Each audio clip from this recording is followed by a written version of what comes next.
ดีครับวันนี้ที่ Prodrive ครับเราอยู่กับ Porsche ตัวท็อปสุดที่เป็นกระแส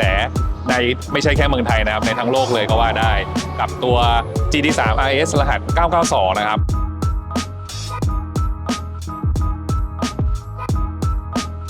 คราวนี้พามาชมรายละเอียดของท่อชุดนี้นะครับว่าเป็นวัสดุอะไร